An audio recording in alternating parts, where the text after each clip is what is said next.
1945년 8월 6일 날 히로시마 원자탄이 터졌잖아요. 우리의 힘으로 해방된 게 아니라니까. 미국이 리틀보이라고 하는 원자폭탄을 때려가지고 공짜로 우리가 해방된 거예요. 공짜로. 그러니까 이 해방된, 공짜로 해방됐기 때문에 가치를 모르는 거야, 이 국민들이. 가치를 모른단 말이에요, 가치를. 제일 가치 모르는 사람들이 누구냐? 이 전라도야, 전라도가. 나는 볼 때에 제2의 6.25가 반드시 일어납니다. 반드시 일어납니다. 2년 안에 일어납니다. 2년 안에. 2년 안에 일어나는데 이것을 막을 수 있는 사람은 어디밖에 없냐? 이거는 광화문 세력밖에 없어요. 여러분, 광화문에 한 번이라도 왔다 가본 사람 한번 손 들어봐. 한 번이라도. 100% 다 왔지. 그렇지. 광화문에 안 온 사람들은 여기 올 리가 없지, 여기. 그러니까 이번에 이제 마지막 싸움이 뭐냐? 다시 2년 안에 6.25 전쟁이 또 일어나고 연방제로 북한으로 넘어가고 이걸 막기 위하여 우리는 8월 15일 날 1,000만 명이 한 자리에 모여서 국민 저항권을 발동시켜야 돼. 이해가 돼요? 윤석열 대통령이요, 이승만 대통령은 건국 대통령이니까, 박정희 대통령은 이 나라를 살린 대통령이니까 이후에 최고의 대통령은 누구냐? 윤석열이에요. 윤석열이란 말이야. 근데 윤석열 대통령이 지금 내가 보니까 또 깜빵 가게 생겼어. 다시 깜빵 한번 50일 갔다 왔는데 또 가게 생겼어. 부부가 둘이 다 가게 생겼어. 김건희 여사님도 또 깜빵 또 가게 생겼어. 그러니까 우리가 8월 15일 날 제2의 6.25를 막아내고 연방제로 북한으로 가는 거. 왜? 김대중 노무현 문재인이가 가서 서명까지 했으니까 이거는 아직도 낮은 단계 연방제, 이것이 그대로 유효하단 말이에요. 그대로. 그러니까 대한민국은 북한으로 연방제로 갈 수밖에 없는 거야. 그래서 이것을 막기 위해서 우리는 8월 15일 날 마지막으로 우리가 1,000만 명이 모여서 국민 저항권을 발동하면, 이 국민 저항권은 헌법 위에 권위가 있어. 헌법 위에. 뭐 위에요? 이게요, 이게 헌법 전문에 보면 뭐라고 되어 있느냐? 헌법 전문에 이렇게 되어 있어요. 나라가 지금처럼 이렇게 혼란하고 이재명이가 대통령되고 이렇게 할 때는 헌법 전문에 이렇게 되어 있다고. 유구한 역사와 전통에 빛나는 우리 대한민국은 3.1 운동으로 건립된 대한민국 임시정부의 법통과 불의에 항거하고 4.19 민주 이념을 계승하고. 4.19가 왜 일어났어요? 4.19가 왜 일어났어요? 3.15 부정선거 때문에 일어난 거야. 그러니까 이번에 윤석열 대통령이 계엄령을 왜 선포했어요? 부정선거 잡으려고, 중앙선관위를 그걸 압수수색하려고 이 계엄령을 선포했다 이 말이야. 이해가 됐어요? 그래서 우리는 해방도 미국 때문에 해방이 됐고, 미국 때문에 해방이 됐단 말이야. 미국이 히로시마 원자탄 때린 것 때문에 우리가 해방이 됐다고. 지금도요, 미국이 없으면 대한민국은 존재 자체가 불가능해요. 미국이 없으면. 동의하십니까? 동의하시면 두 손 들고 만세. 그런데 이번에 모스탄 대사가 한국의 부정선거를 감시하러 왔는데, 왔다가 미국에 가서 기자회견을 했어. 기자회견을 했는데 이 기자회견 내용을 한번 잘 들어보세요. 왜냐하면 이거 한국에 이번에 대통령 선거한 거, 이재명이 당선된 거, 이거는 사기라는 거예요. 사기란 것을 모스탄 대사가 국제감시단으로 와가지고 나하고 20분 동안 통화도 했어요. 그분은 2살 때 미국의 LA로 이민을 가가지고 한국말이 좀 서툴어. 한국말이 좀 서툴어요. 한국말을 하려면 힘들어.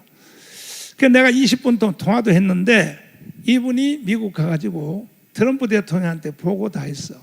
이번에 대통령 선거는 사기라고 보고 다 했고 유엔에도 보고 다 했고 그리고 기자회견을 이렇게 하게 돼 있어. 이렇게. 자, 한번 들어봐요. Korea with the US will march towards the future.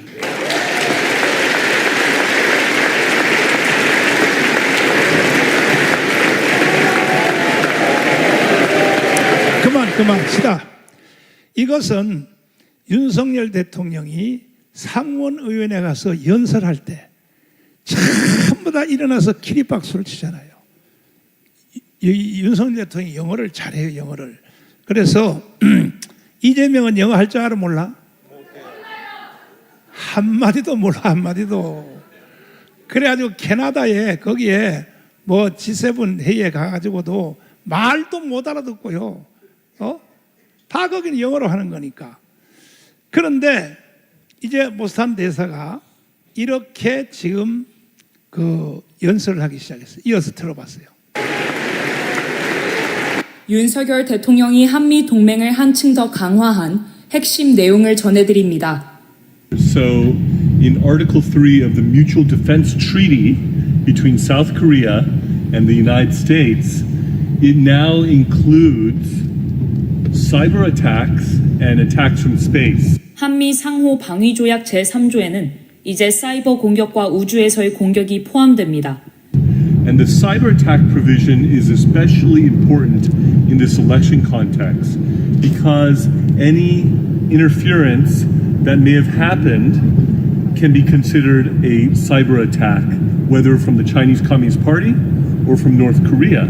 그리고 이 사이버 공격 조항은 이번 선거 상황에서 특히 중요합니다. 왜냐하면 실제로 있었을 수도 있는 모든 간섭은 그 배후가 중국 공산당이든 북한이든 상관없이 모두 사이버 공격으로 간주될 수 있기 때문입니다. And this requires a mutual response by the United States and by Korea. It is required by this treaty.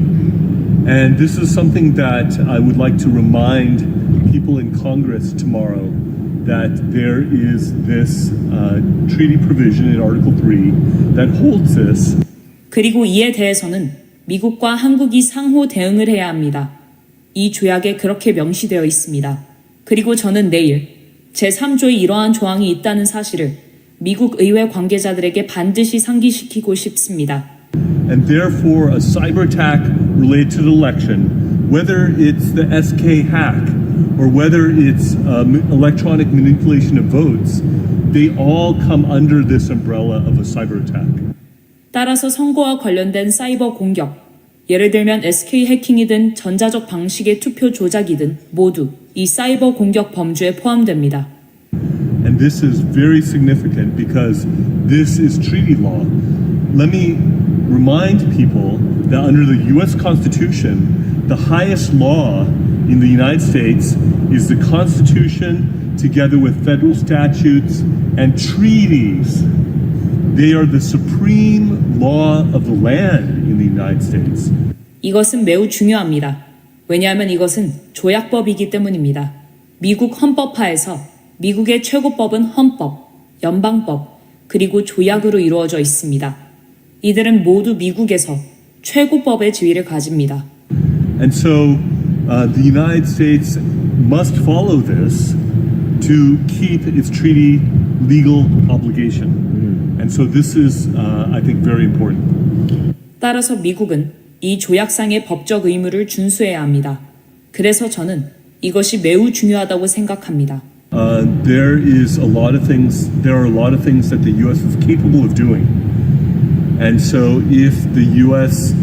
decides to exercise its vast capabilities along these lines, believe me, the U.S. has a lot of capabilities. 미국이 할 수 있는 일은 매우 많습니다. 미국이 이러한 분야에서 자신의 막대한 역량을 행사하기로 결정한다면 절 믿으십시오.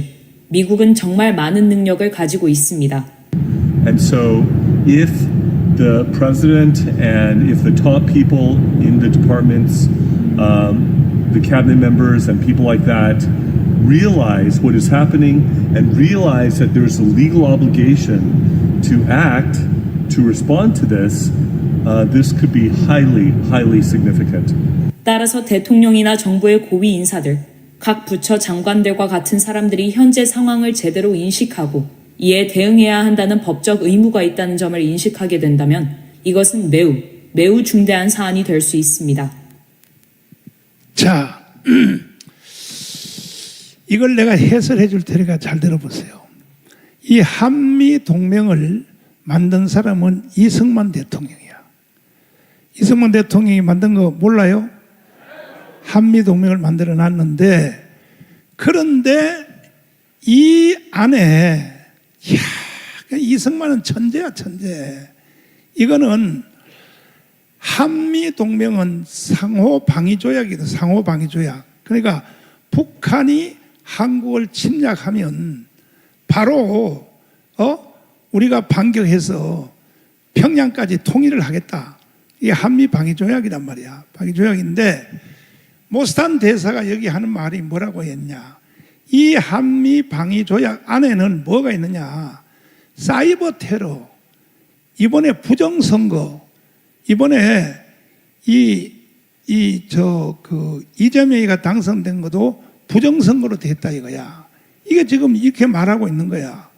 그래서 미국은 힘이 있다 이거야.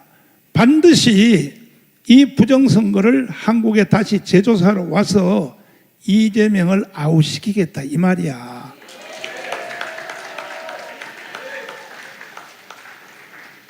봐요. 미국은 힘이 있다고 그러잖아. 힘이 있다고. 이 내용이라고. 그러니까 한미 방위 조약 안에는 이거는 사이버전도 다 들어있고 모든 것이 다 들어있다고 세 번째 사항으로 들어있다고 그걸 설명을 하는 거야. 그래서 이재명은 내가 볼 때 어차피 오래 못 갈 것 같아. 왜? 미국하고 덤벼서 이길 수가 없거든. 이길 수가 없어요. 그러니까 지금 이재명이요 발악을 하고 있어요. 왜 그러냐? 대한민국을 어떻게 한지 전체 우파 좌파 특별히 전라도까지도 다 틀어지어 가지고 김정은의 흉내를 내고 미국 없이도 살 수 있게 하려고 뭔 짓을 하느냐?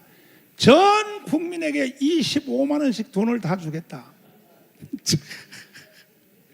그러니까 이거 김정은의 흉내 내려고 그래. 김정은 흉내 내려고. 응?